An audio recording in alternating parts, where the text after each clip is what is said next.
क्षमरस्नीतारं भीतारं कर्मभूव्रतां ज्ञातारं विश्वतत्त्वानां वन्दे तद्गुणे लब्धे वन्दे तद्गुणे लब्धे वन्दे तद्गुणे लब्धे। जुड़ वंश परमेश्वर भगवान की, देवादिदेवादिनाथ भगवान की, अंतिम शासन प्रति महावीर स्वामी भगवान की, परम पूज्य गुरुदेव श्री आदि सागर महावीर की विमल सागर सन्मति सागर जी महाराज की, परम पूज्य गुरुदेव श्री सुंदर सागर जी महाराज की, द्वादशाम दिनवाणी माता की। बोले समस्त आचार्य संघ की।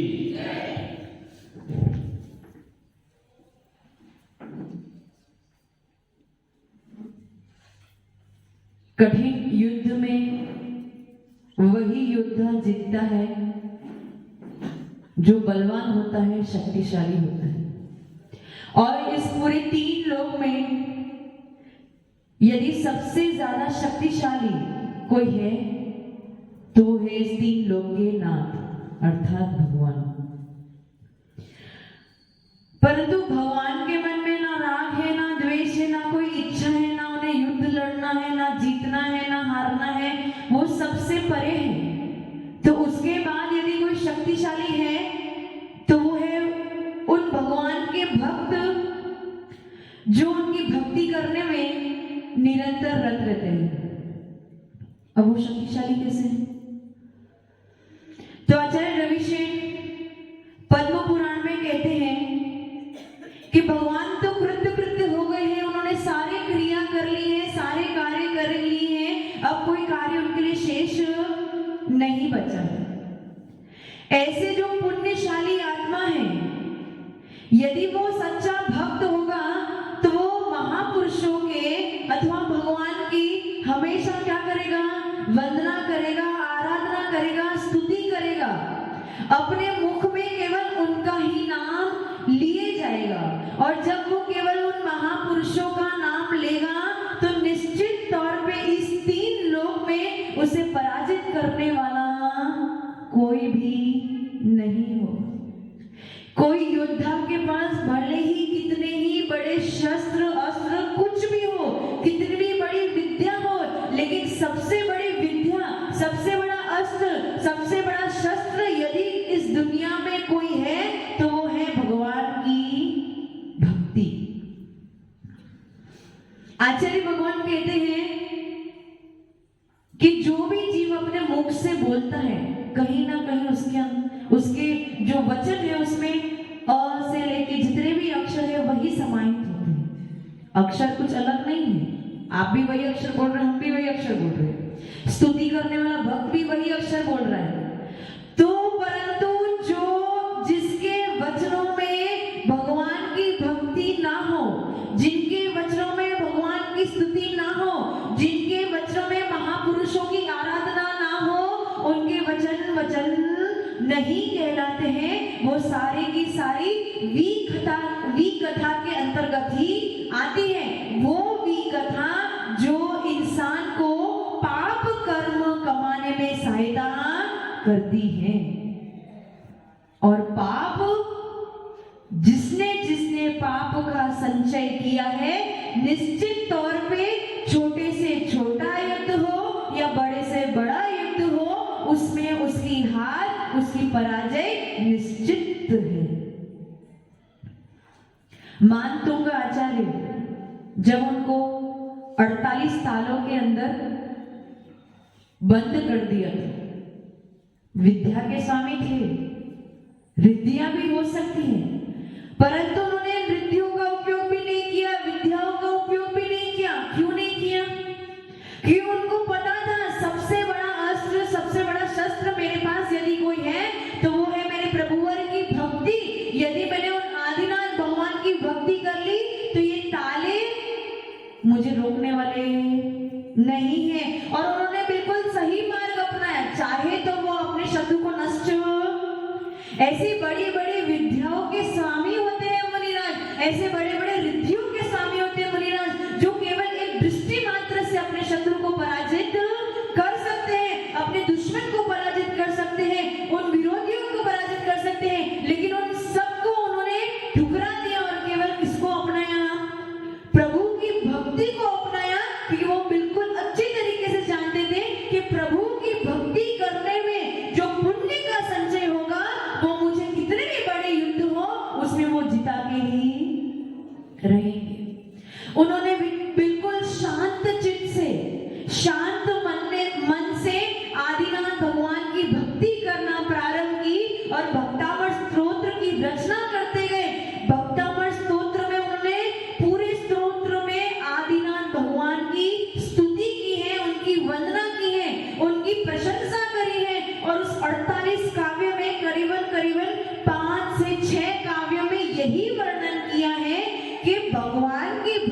करने से, प्रभु की वंदना करने से, जिन्होंने इन तीनों लोगों को जीत लिया है, ऐसे महापुरुषों की वंदना करने मात्र से पता नहीं कितने कितने आश्चर्य हो जाते हैं। वो क्या कहते हैं? बुद्धिया विना पीठ। इस स्तोत्र में वो कह रहे हैं कि अज्ञान बालक जो होता है वो पानी में जब चंद्रमा का प्रतिबिंब पड़ता है, वो बालक तो अज्ञानतावश उस प्रतिबिंब को भी पकड़ने की कोशिश करता है।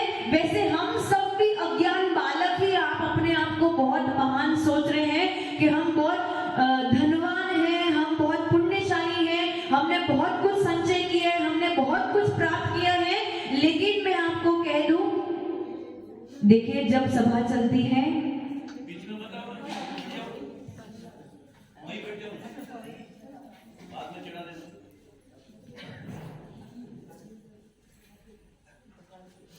हम सब अज्ञान बालक हैं, हमें ऐसा लगता होगा कि हमने बहुत बड़े बड़े स्टोन्स को प्राप्त किया है, ऑब्स्टिकल्स को क्रॉस किया है, लेकिन ये सब गलत है। मानतुंग आचार्य भी अपने आप को एक बालक समान कह रहे हैं कि बालक जैसे प्रतिबिंब को पकड़ने जाना है, वो पानी में जो प्रतिबिंब है, जो एक्चुअल चंद्रमा नहीं है, उसे पकड़ने जाना है। उसी प्रकार से हे प्रभुवर, जब मैं आपको निहारता हूं, मेरे अंदर में बुद्धि नहीं है, परंतु आपको देखते ही मुझे ऐसा लगता है कि मैं आपको पकड़ लूं, पकड़ नहीं सकता हूं, लेकिन ऐसा लगता है कि मैं आपके अंदर ही समाहित हो जाऊं। फिर वो आगे कहते हैं कि आपका गुणगान करना कितना मुश्किल है। जैसे कोई जीव यदि समुद्र में नहीं, तालाब आदि में गिर जाए, जो मगरमच्छों से भरा हुआ हो, क्या कोई जीव ऐसे तालाब में गिर के किनारे पे पहुंच सकता है? कोई बिरला ही जीव होगा, लाखों करोड़ों में एक ही जीव होगा, ऐसा पुण्यशाली जीव होगा जो ऐसे तालाब में गिर के भी किनारे पे पहुंच जाए। उसी प्रकार से आपके गुण रूपी सागर में गोते खाकर उन मगरमच्छों से लड़के अपने किनारे पे पहुंच जाना, लक्ष्य पे पहुंच जाना इतना आसान नहीं है। लेकिन मेरे अंतरंग की भावना इतनी तीव्र है कि मैं उन सब कठिनाइयों को भूलकर जब केवल आपका मुख देखता हूँ तो उस मुख में ही समा जाता हूँ, और लगता है कैसा भी सागर हो उसमें डुबकी तो एक बार लगा लो। फिर वही मानतुंग आचार्य आगे कहते हैं कि यदि किसी हिरण के मुख में नहीं, हिरण का बच्चा यदि शेर के मुख में हो तो क्या हिरण उस बच्चे को बचा सकती है? उसमें स्वयं इतनी शक्ति नहीं, वो स्वयं अपने आप को नहीं बचा सकती, तो उस शेर के मुख से उस बच्चे को कैसे बचा सकती? परंतु फिर भी वो अपने बच्चे को रागवश, प्रेमवश, वात्सल्यवश अपने बच्चे को बचाने की कोशिश करती है। उसी प्रकार से प्रभुवर, इतने सारे लोग हैं आपकी भक्ति करने वाले, आपकी स्तुति करने वाले, आपकी आराधना करने वाले, इतने धनाढ़ लोग भी हैं, लेकिन फिर भी मेरी इच्छा तो यही हो रही है, मेरे अंतरंग में आपके प्रति इतना राग है, इतना प्रेम है, इतना वात्सल्य है कि मैं अपने आप को रोक नहीं पा रहा। फिर आगे वही मानतुंग आचार्य कह रहे हैं कि जैसे कोयल, आम्र के जो फूल होते हैं, जब वो उत्पन्न होते हैं तो अपने आप उनको देख के वो बोलना प्रारंभ कर देती है, गाना गाना प्रारंभ कर देती है। उसी प्रकार से प्रभुवर, कोई ना सुने कोई बात नहीं, मैं हंसी का पात्र भी बन जाऊं कोई बात नहीं, मैं कितना भी अज्ञानी हूं कोई बात नहीं, परिहास का पात्र भी बन जाऊं कोई बात नहीं, लेकिन जब जब मैं आपको देखता हूं, कितने भी विद्वान मेरे आसपास हो, लेकिन मेरे मुखारविंद से आपके लिए वचन रूपी स्तुति अपने आप निकल जाती है। तब वही मानतुंग आचार्य आगे कहते हैं कि बहुत बड़ी बड़ी कहानियां रचाने की जरूरत नहीं है, बहुत बड़ी बड़ी स्तुतियां लिखने की जरूरत नहीं है, बहुत बड़े बड़े स्तोत्र लिखने की जरूरत नहीं है। केवल आपके नाम मात्र से, यदि मैंने केवल आपका नाम भी याद कर लिया ना, तो उस नाम को सुन के मेरे अंतरंग में आप जिस पद पे बैठे हो, जितने गुणों के धारी हो, अनंत अनंत गुणों के धारी हो, वो सारे के सारे गुण मुझे केवल उस प्रतिबिंब में, उस नाम में मुझे याद आ जाते हैं। और उस नाम लेने मात्र से मुझे जितना पुण्य का संचय होता है, अपार पुण्य का संचय होता है, ऐसा पुण्य का संचय और किसी दरबार में नहीं होता। वो कह रहे हैं अंधकार को नाश करने के लिए सूर्य की जरूरत नहीं है, अंधकार को नाश करने के लिए सूर्य की जरूरत नहीं है। अंधकार तो केवल सूर्य उदित ना भी हुआ हो, केवल उसकी थोड़ी से प्रकाश से, थोड़ी से लालिमा से ही अंधकार नष्ट हो जाता है। इसीलिए भगवान मैं आपकी बड़ी बड़ी स्तुति नहीं करूंगा, बड़ी बड़ी वंदना नहीं करूंगा, लेकिन पूरे दिन भर केवल आपके नाम की माला जपूंगा और निश्चित तौर पे मेरे से बड़ा योद्धा इस दुनिया में और कोई भी नहीं हो सकता। आचार्य भगवान रविशेन आचार्य पद्म पुराण में क्या कह रहे हैं? वो महत्ता बता रहे हैं, महापुरुषों की स्तुति वंदना की महत्ता बता रहे हैं, उनकी कथाओं की महत्ता बता रहे हैं। क्या कह रहे हैं? वो कान जिससे महापुरुषों की वंदना नहीं सुनी जाती, वो कान, वो कर्ण जिससे स्तुति आदि नहीं सुनी जाती, प्रशंसा आदि नहीं सुनी जाती, वो कान कैसे हैं? एक विदूषक के जो बड़े बड़े कान नहीं बना दिए जाते नकली वाले, बस वैसे ही नकली कान की तरह है। यदि आपके कान में, आपके कर्ण में महापुरुषों के नाम यदि रटे नहीं जाते तो आपके कान कैसे हैं? उस विदूषक के नकली कान के जैसे। आगे वही रविशेन आचार्य कह रहे हैं, देखो आचार्य क्यों कह रहे हैं?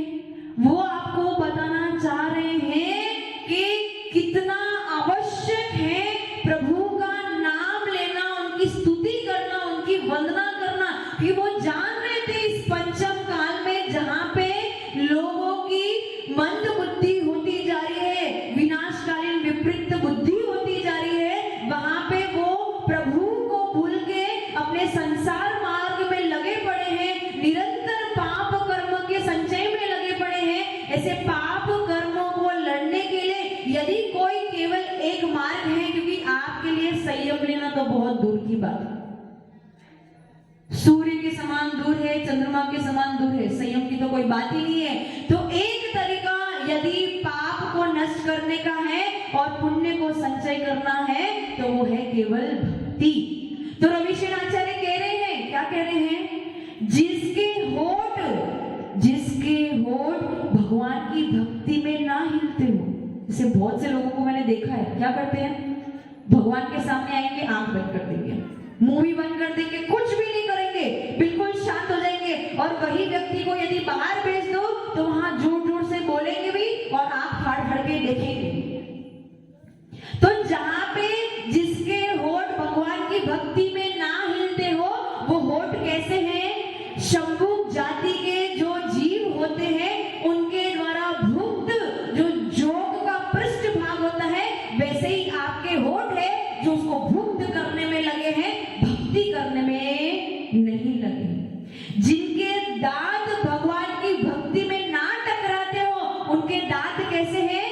कफ रूपी मल को रोकने का द्वार है। ये मैं नहीं कह रही हूँ, रविशेन आचार्य पद्म पुराण जैसे महान ग्रंथ में कह रहे हैं, जिसमें रामायण की कथा है, जिसमें राम की कथा है, राम की ही नहीं लक्ष्मण की कथा है, रावण की कथा है। रावण जिसको पापी माना जाता है, लेकिन जब उस रावण की कथा उस पद्म पुराण में पढ़ोगे तब आपको समझ में आएगा वो पापी नहीं था, बहुत पुण्यशाली था, लेकिन केवल एक पाप कर्म ने उसके जीवन को नरक में डाल दिया।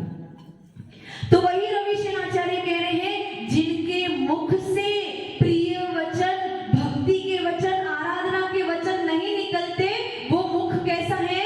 दंत रूपी कीड़ों से भरा हुआ गड्ढे के समान है। अब आप केवल विचार कर लो, यदि आपके मुख से भगवान का नाम नहीं निकलता, सच्चे देव शास्त्र गुरु का नाम नहीं निकलता, तो आप क्या हो? आप क्या हो? तब वो कहते हैं, जिन पुरुषों के मन में सच्चे देव शास्त्र गुरु के प्रति भक्ति नहीं होती है, वो उन कच्चे पुतलों की तरह होते हैं जो शिल्पकार के द्वारा शिल्पित किए जाते हैं। आप जीव नहीं हो, आप इंसान नहीं हो, आप मनुष्य नहीं हो, क्योंकि आप अपने योग्य कार्य नहीं कर रहे हो, आप कुमनुष्य की श्रेणी में आते हो।